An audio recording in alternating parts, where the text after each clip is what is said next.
आज हम आचार्य मम्मट के द्वारा बताए गए काव्य प्रयोजन पर चर्चा करेंगे। काव्यम यशसे अर्थकृते व्यवहार विदे शिवेतर क्षतये सद्यः पर निर्वृतये कांता सम्मित तयोपदेश युजे।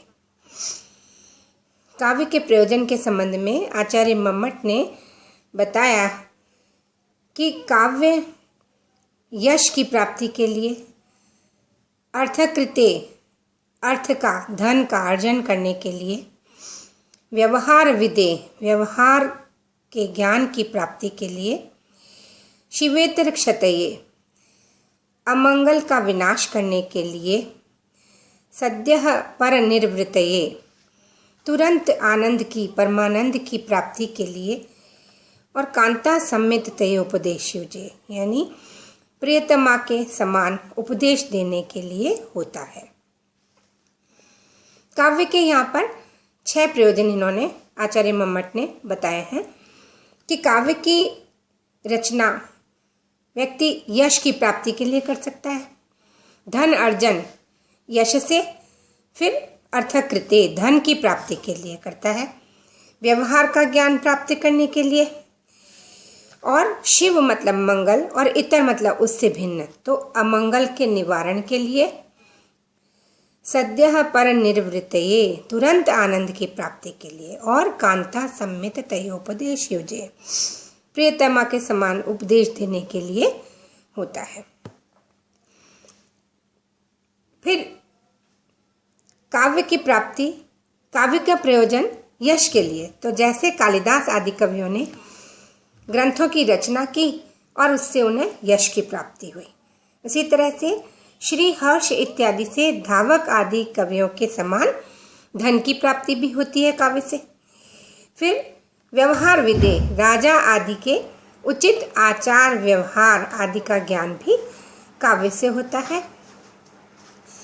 सूर्य आदि की पूजा से मयूर आदि कवियों के समान अमंगल का निवारण भी काव्य के द्वारा होता है।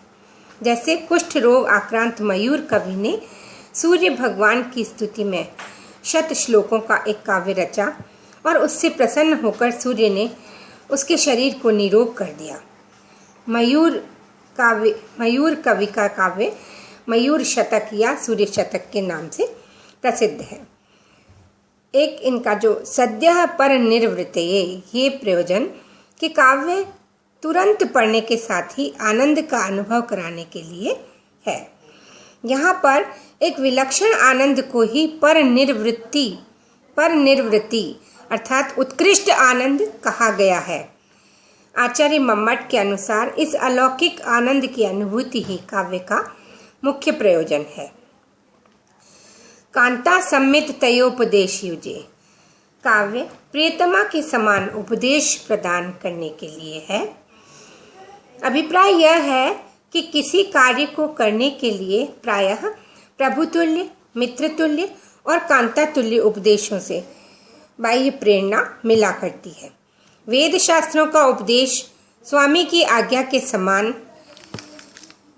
और पुराण इतिहास आदि का उपदेश मित्र के तुल्य है।